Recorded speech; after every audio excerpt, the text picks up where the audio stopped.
नमस्कार। India pathy के इस सेशन में आपका स्वागत।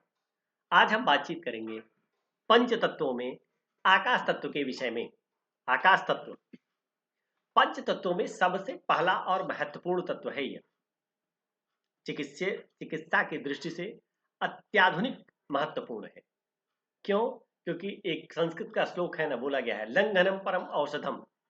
तो लंघनम रिक्तता का होना, रिक्त स्थान, खाली जगह, स्पेस, ब्लैंक का होना आपके लिए कितना कारगर है, कितना जरूरी है, इसको जानेंगे। शरीर में इसका जो मुख्य स्थान है वो है मस्तिष्क में। जब हम विचारों से भरे होते हैं तो तरह तरह के स्ट्रेस, तनाव, चिंता, ये सारी चीजें हो जाती हैं। लेकिन वही मस्तिष्क अगर खाली होता है तो कितने पवित्र विचार होते हैं।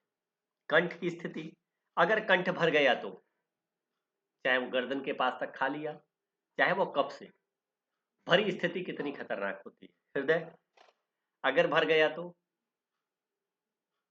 इसमें जो ब्लॉकेज होते हैं रक्त की प्रवाहता को रोक देते हैं। भर गया तो हृदय की गति रुक जाएगी। पेट अधिक खाना खा लिया तो अब समझ सकते हैं रिक्तता क्यों जरूरी है। कमर, अब आकाश तत्व के कार्यों को समझते हैं।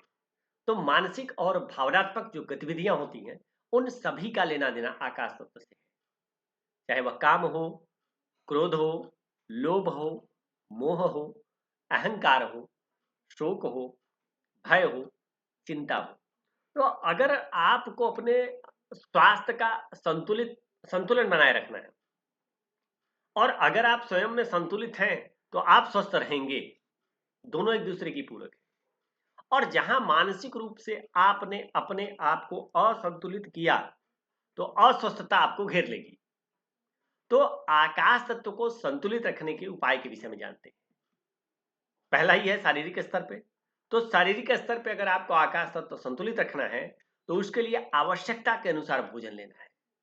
अत्यधिक मात्रा में ठूस ठूस करके नहीं खाना है। पर्याप्त मात्रा में विश्राम करना है, क्योंकि विश्राम होगा तभी भोजन का पाचन अच्छा होगा और विश्राम होगा पर्याप्त तभी नींद पूरी होगी। नींद पूरी होगी तो मांसपेशियों की जो शिथिलीकरण है वह होगा। मानसिक स्तर पर मन को आनंदित रखना। मन खाली होगा तभी आनंदित होगा। अगर तरह तरह की चिंताएं, दुख, क्लेश भरा होगा तो मन आनंदित नहीं हो सकता।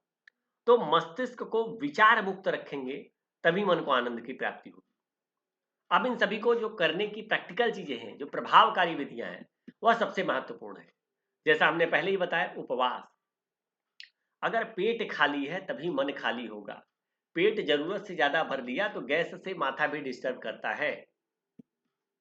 अन्य विधियों में क्या है? विश्राम करना। जब तकलीफ शरीर की बढ़ जाती है तो रोग के द्वारा आराम मिलता है।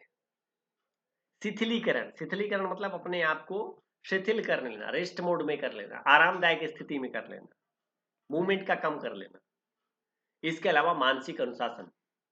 मानसिक अनुशासन कैसे होगा? जो दुनिया भर की चीजें भरी हुई हैं उनको बाहर निकाल करके एक जगह पे अपने मन को केंद्रित करना, मेडिटेशनल रूप में प्रसन्नता का अनुभव करना, गहरी नींद का लेना, मनोरंजन मतलब वह चीजें जिससे मन को प्रसन्नता मिले। ये सारी प्रभावकारी विधियां हैं। इन चीजों से शरीर के आकाश तत्व को बढ़ाया जा सकता है। और अगर आपने आकाश तत्व को बढ़ा लिया, इस पे विजय प्राप्त कर ली, तो बड़े से बड़े रोग को आप समाप्त कर सकते हैं। आपका दिन शुभ हो। धन्यवाद।